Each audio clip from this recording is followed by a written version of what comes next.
Hello friends and welcome. I'm Sarah Liz and I have 3 cards to share with you today using the Spellbinders August 2024 club kits, and I have a free printable kit to share with you. It is emergency card kit number 41, and so the theme is color, art, and flowers. We have the first page with 1 3/4 inch circles. The second page has the same size sentiments but without the circle, and then I reworked them to turn them into rectangle sentiments. Those same sentiments are available in strip fonts, both in white on black and black on white. And then there's 4 different font options for these. That white text on black is something I don't always do, but I like to do it when I'm making sub-sentiments. The small die of the month is a whole bunch of word dies, and so these are meant to coordinate with those or with any other word dies that you may have. I did swap out one of those sentiments from the earlier version of this kit because I felt like 2 of them kind of repeated, and then you get most of those same sub-sentiments in larger fonts as well. There is a card sketch, and I'll link you to the intro video where we use that card sketch. But for now, we're going to make these 3 cards using the 3D embossing folder, large die, and small die of the month. If you are interested in this free printable kit to go with it, all I ask is that you subscribe to my channel and then ring that bell so you'll be notified every time there's a new free kit. So this is the large die of the month, and it is definitely my top pick, like absolutely amazing.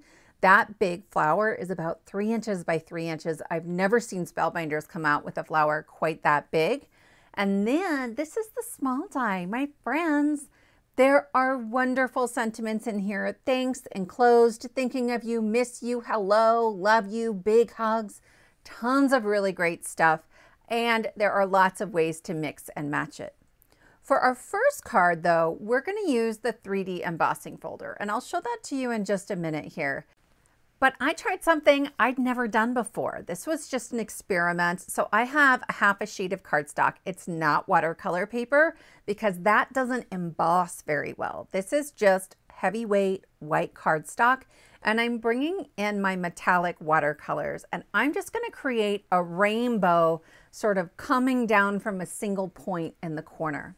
I wasn't sure if I was going to be able to blend these to create my middle colors. What I would prefer to do is like pink, yellow, blue, and then blend them where they meet to get green and to get orange, and it just didn't work very well. And I think it's probably because of the mica flakes that are in there, right? Those are not going to change color no matter what you do. So I brought in another watercolor palette from the same company. These are my Kuretake metallic watercolors. And that didn't really work very well either. I didn't like the shade of sort of orange that I could get, but I did grab this purple to put up at the top. I felt like I had more room. I also wanted some variation in color, some darker streaks moving through these sections of color. And that other watercolor palette, while it looks darker, really wasn't cutting it for me.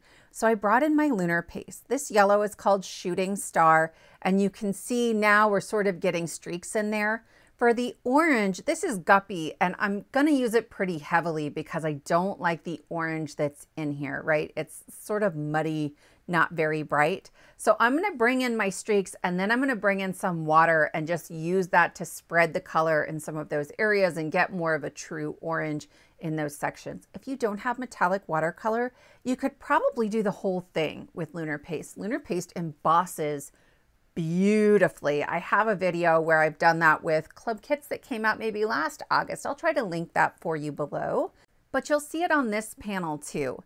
So for my pink area, I used Triple Berry, and then I brought in 3 more colors. So I'm starting with this beautiful purple. It's called Crown Me. If you're not used to using Lunar paste or you're not familiar with it, it has some subtle shimmer to it. It's not glittery, just a little shimmery, and it cleans up beautifully, kind of like cleaning up kids' school glue, right? And I love that about it. Definitely water soluble. The green I'm using here is called Fake Plant, and then the blue is Midnight Snack. I love the contrast of this slightly darker blue on our paint. And then I set that aside. I let it dry for quite a while, like overnight, and I have a lot of warping, but that's okay. I ran a baby wipe over the back of it, and then I ran it through this embossing folder, and I just stuck the whole half sheet of cardstock in there. This thing is huge. And look at that. It is beautiful, but I felt like the details were getting a little lost. So I grabbed my anti-static powder tool and went all over that panel, and then I'm rubbing on some white pigment ink. But because this stuff's a little plasticky, the Lunar paste and the metallic paint, I wanted to make sure that that white ink would be trapped there, that it wasn't going to rub off. So I am just very gently going in a circular motion over the top of my panel, and then I'm going to bring in some clear embossing powder. This one, I should have just brought out a piece of scratch paper to dump off the excess. Trying to aim it back into that little tub was a bit of a challenge. I will tell you, I cheat. I try to get most of it off, and then I'll hold it over my trash can and give it a few good whacks on the back, and that works pretty well. But it did. It trapped that white ink behind it, and in some of the places, it looks like little drops of dew on the petals of the flowers. You know how it happens when you don't have a super thick embossing powder, but it's a thick area.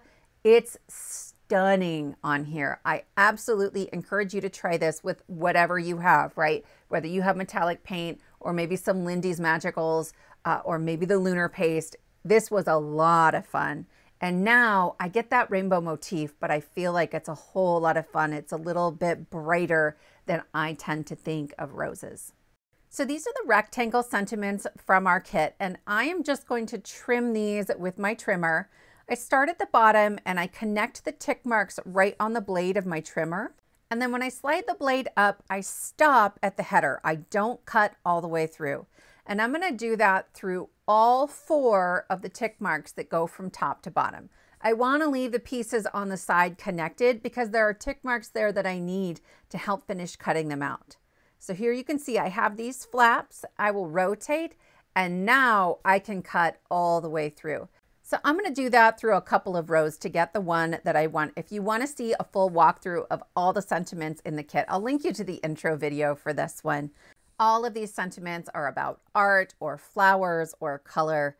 For this card, I knew I wanted the one that says, in order to change a color, it is enough to change a background. And I want to cover up as little of the background as possible. So I'm actually trimming this down. I'm using the right-hand side of my finger guard to make sure I get even margins. And for each rotation, I'm just lining up the text right along that finger guard. Then, because it's not an even measurement, I'm going to put this straight onto my shiny black cardstock. It's like a glossy black. And then I'm going to use this little Post-it note to figure out where it looks like that margin is even on the top. I'll line that up and then put it back in my trimmer to make the cut at the top. And then I'm pretty comfortable just cutting off slivers on the right-hand side until that margin looks even as well. Because there's a bunch of warping in this panel, right? There was lots of watercolor, and then there was our Lunar paste and our embossing folder. I am gonna put a bunch of glue on the back of this panel, okay?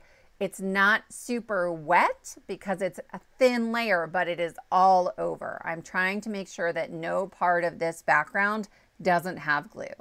And then I will put this onto a card base that's a little unusual. In the end, this card is 6 by 4¼ inches because I couldn't bring myself to cut it down any smaller than that. This die set is just a single paintbrush. It's called the Artful paintbrush, and I knew I wanted it to look like the brush was painting that background. But if you don't have this, or you don't want to get this, but you get the deluxe caboodle or maybe the stitching die of the month, there is a paintbrush in that one, and you can actually use that paintbrush without stitching anything.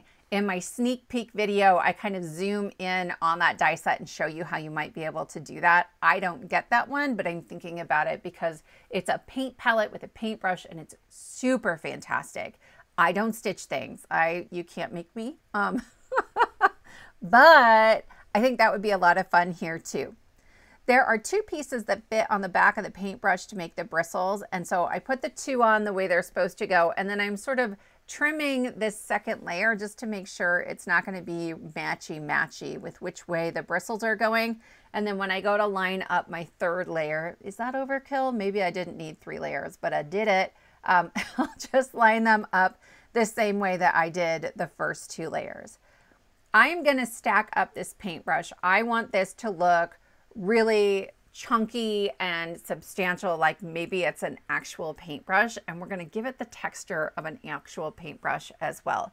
So once I get these bristles glued on here, I have a couple extra pieces of the handle that I'm going to stack up.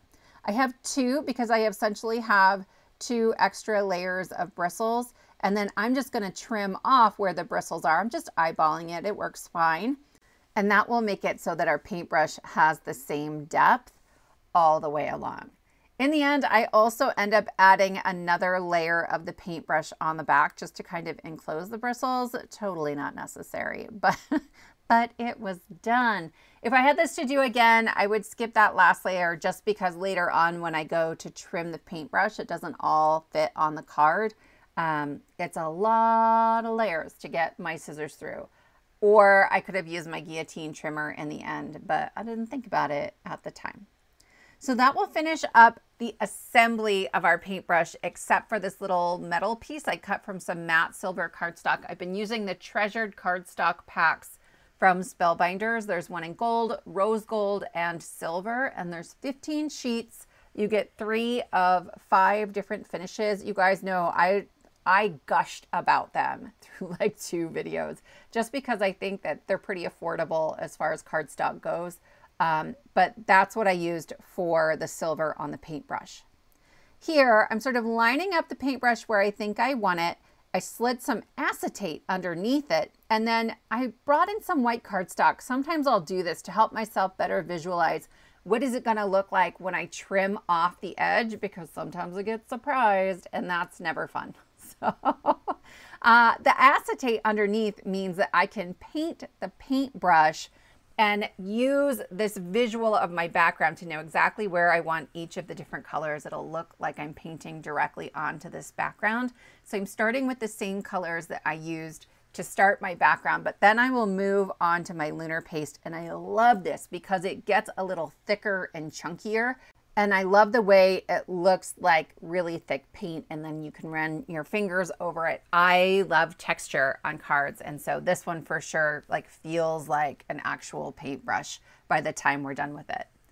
I set this one aside for a long time. Usually Lunar paste doesn't take that long, especially in the summer here in Nebraska. I would say, I don't know, 20, 30 minutes. But in the end, I think it took me 2 days before I had time to come back and finish this card.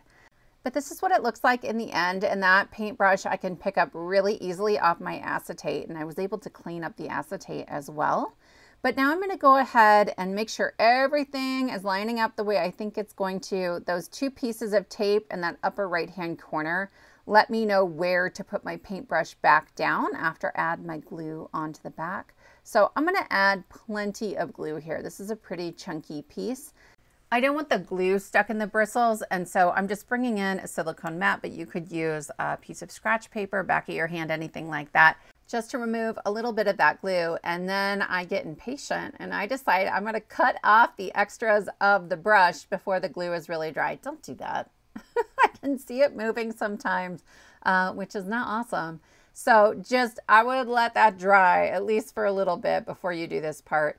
And again, I might have gone 1 layer less on the cardstock that made up the handle of the paintbrush. But I just trimmed it off right in the corner, and then I added some thin foam right behind my sentiment, and I'll put that down in the bottom right. To finish this off, I'm going to glue it to my card base. The finished card is 4 1/4 by 6 inches, so the card base is 8 1/2 by 6, and I just scored it in half at 4 1/4. This will fit beautifully in an A6 envelope. It's just slightly bigger than an A2, and I love the shine on this, the texture of it. My friends, I hope you will try this, whether you use this embossing folder or not. I am just so pleased with how it turned out. This one is in a 5 by 7 envelope, but we're actually gonna make a 4 by 7 card, but it's gonna hang over the edge, so we need that extra space. I'm starting with a piece of shimmer cardstock that is maybe 7.5 inches by 5 inches. It's bigger than I need. We're gonna put this through an embossing folder, and I just want an ombre of color coming up from the bottom. These large Spellbinders brushes make it super easy to cover that area very quickly and create that soft blend. This is the classic backdrop that came out a couple of months ago, and it's great for everything, like absolutely everything. So I trimmed it down to 4 by 7, and I'm just gonna glue that onto my card base. Okay, so a little bit of wet glue. I will say being able to trim it down because it was bigger than it needed to be also gave me an opportunity to straighten out this geometric pattern just in case I needed to. Got lucky on this one, but that's not always the case. So if you struggle with that, this might be helpful for you. So here's our large die again, and we're going to use the leaves, the large flower, and then some of the small flowers. And because they're hanging off the edge of the card, I'm going to go ahead and double them up. I'm using 100-pound cardstock for a lot of it, but the green cardstock is 80-pound. You need at least 2 layers. If it's 80-pound, especially for the leaves, a 3rd layer might have been a good idea, mostly because the details of the veins of the leaves are where the die cut all the way through, okay? So on this first flower, it's really simple to put together. There are 3 small pieces that layer on top of this black one. And honestly, in some of the photos, they line them up so that these top pieces line up with the nooks and crannies on the black piece. In others, they don't. I decided to line them up, but when I did that, I felt like I needed one more. So I cut one more of this smaller piece.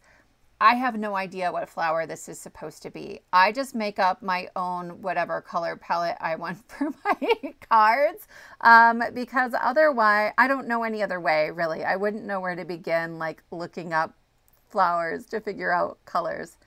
But you can see here as I go to put glue on this leaf, I'm having a hard time holding it in place because it wants to buckle in the middle. There's essentially a cut right through the middle. So I'm going to pick up some of the glue off the center just on the stem, and then I'll just lay this piece right on top of it on my work surface instead of trying to do this while I'm holding it in the air. If you don't want that 3rd layer, but you want more stability, you can put a little bit of tape between the layers. I like Micropore tape. It's a paper medical tape, and it takes glue really, really well. And it keeps those cut pieces from lining up perfectly, and then you have a thicker layer, but it's still got a cut running through the middle. Anyway, mine are only hanging off a little bit. It's going to work just fine. So I have this bud flower, and it has, you can't see it, but you will in a second, this little set of 3 pieces that stick up out of the middle, the stamen maybe, I'm not sure. And then this one has all these little purple pieces that go on it.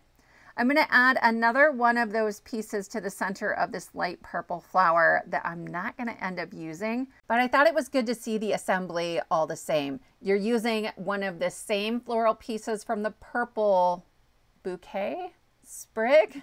You guys, I'm so bad at nature. Same piece, and that goes on that small flower. I love to use black accents and then pops of gold, like we did with this large blue flower, but on the small flowers, I find it easier to just use a metallic marker. And so I started with the scrapbook.com one. That one's pretty new to me. And honestly, it wasn't as shiny as my Signo. So I ended up going back over it with my Signo pen. I'll link them both below. I will say the scrapbook.com pen writes beautifully. It's just not quite as shiny. So I have a 5 by 7 card base behind my 4 by 7 card base because I want to make sure that my flowers and my leaves are going to stay inside those margins. And I'm going to fiddle with this for 20 minutes, 25 minutes. I could do this all day, my friends, but I know that I want a triangle, right? So I think of this like a right triangle, and I have my blue flower and my leaves in my bottom left corner, and then I'm just coming up a little bit on the side with that pink flower, further out to the right with the purple flowers. I am now tucking the tip of my glue bottle underneath where they overlap so I can treat this whole thing as a single piece. You could also just use your sticky mat, but my friends, I don't have a 5 by 7 piece of sticky mat that is still real sticky that could pick up that big blue flower. And I ordered more on Prime Day and they're still not here. So soon, they'll be here soon. I used some mint tape on the left-hand side so I would know where not to put my glue. I don't want yucky glue goobers hanging out on the side where people might be able to see them. And the tape makes it really easy to avoid those areas. So you can see here kind of on the leaf on the right and then parts of that blue flower. It's not getting glue. It's really obvious which pieces those are.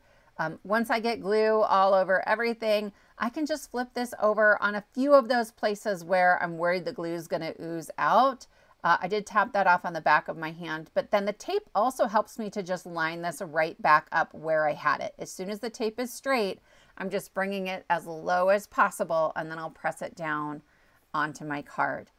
This worked better than I thought. I was really worried that I was going to struggle to get those adhered where I wanted them, but not a problem at all. So here's our small die of the month. And my friends, I love this. Thinking of you, thanks, babe, wish, hugs enclosed. Have a wonderful day, have a colorful day. And for the most part, most of these cut out as a single piece, right? There are a few, like on Friend, where the FR are connected and then the IEND are connected. The shadow layer definitely helps you to line them up. I stacked up the thinking off camera, but for the tittles on the eye, I like to stack them right onto that shadow layer.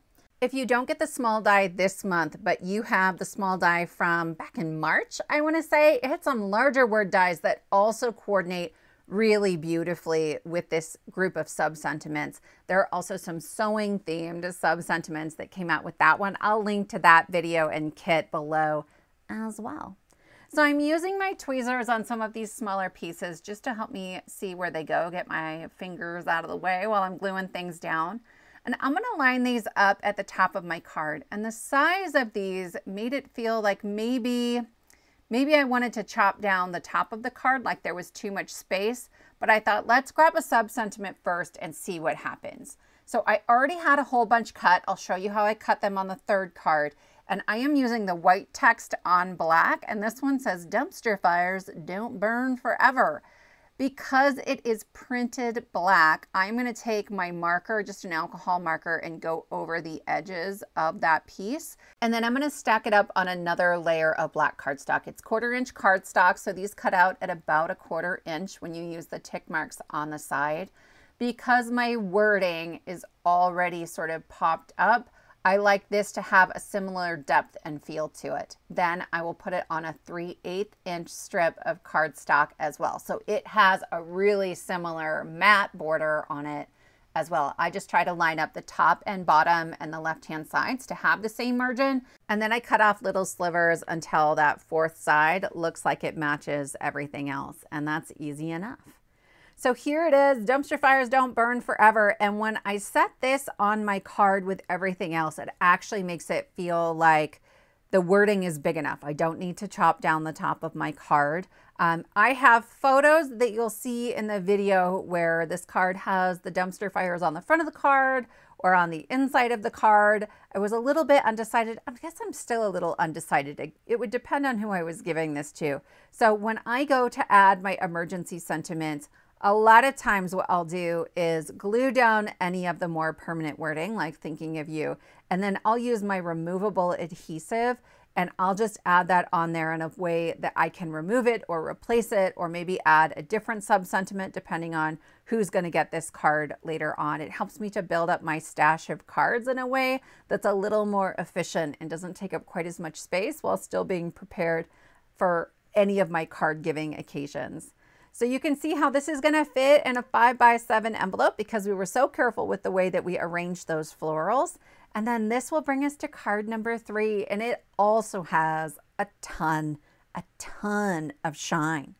So we're going to use that same 3D embossing folder of the month that has that rose pattern, and I'm going to try that blackout technique that's been all over the place for the very first time. So here's the front, right? And I have that raised pattern, and on the back I have this debossed pattern. And I'm going to come in really loosely to the centers of the roses with 2 shades of pink ink. And I'm just going to darken that up a little bit. I'm working on an A2 panel right now, 4¼ by 5½. And I tell you what, there were many points along the way with this panel where I was like, I don't think I like this. I don't know that we're making anything out of this card. The pattern was a bit much. And so I'm coming in here again with some darker ink. I'm not taking a lot of care. If this was going to be super fiddly, I didn't want to do it. And I know you don't want to do it. So I just did it this way. Then I have my metallic watercolors again, same set, and I'm using a water brush. I'm painting in some small daisy-ish flowers, and I tell you what, it's looking like the paint is really thick.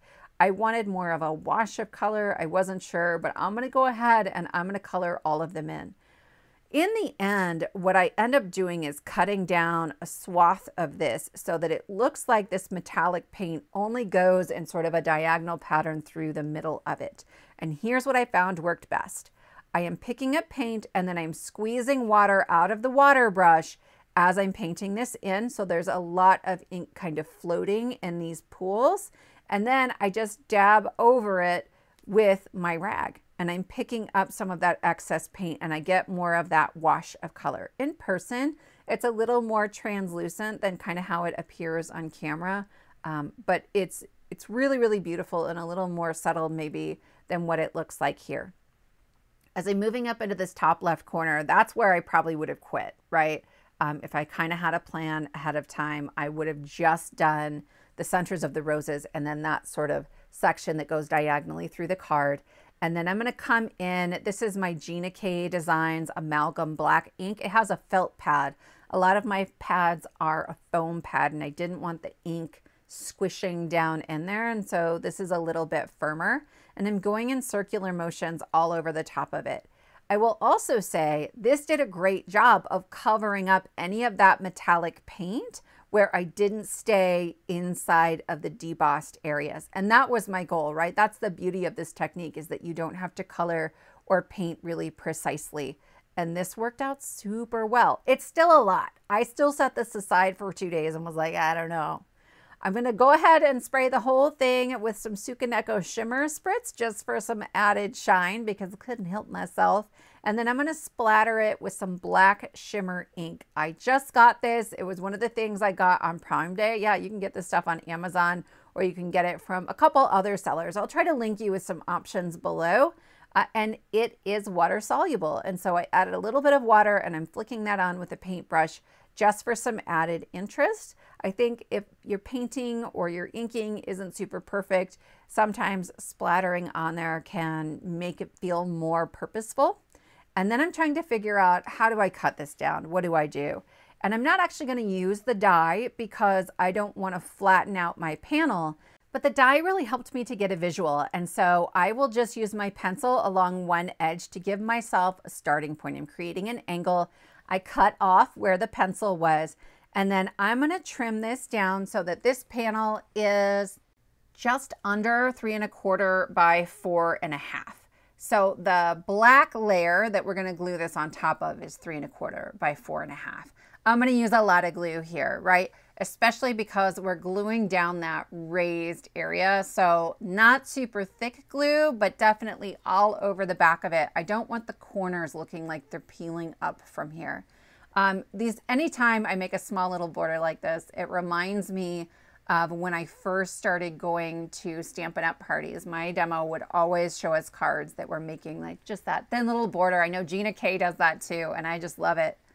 So here I've taken some of the large dies, the large flower and that large leaf, and I am just picking that up with my sticky mat, and I'm going to add glue all over the back. Could I have done these one at a time? Yes, but this was a nice way for me to be able to just lay the sticky mat back on top of the panel and know where not to add my glue, so I didn't have quite as much of a mess to deal with. This was actually the first card that I made, so I was still worried about a mess. That always goes away by card 2, I tell you what. So I'm going to lay that down, and this is a pretty sticky mat. It's newish, and so I let that sit for a couple of minutes so the glue had time to really grab hold, and then I'll peel that off carefully. and that's wonderfully on there. It covers up the whole background, and it was only 4 pieces. I'll trim off the excess with my scissors, and it keeps the background from looking so plain. Every time I try to do something that's clean and simple, I am an utter failure at it because I'm like, but what if there was texture? Then I thought, what if there was shine? So this is that same black shimmer ink that I'm completely obsessed with. This would have been easier if I had added the ink before I added them to my card base, but too late. It's fine. I'm just going really gently. It is a foam pad, so it's sort of squishy, but it's also a new one, so it's nice and juicy, and I didn't have to press very hard. It is darker than I thought it would be. A lot of times black shimmer things are pretty gray. This is definitely black. I only had to do the edges. It was super quick and easy. A little bit of black foam tape on the back there, some glue to give me wiggle time to make sure that I get it straight, and I will just center this onto my panel. You guys, I truly, at this point, I was like, oh, I'll keep this one.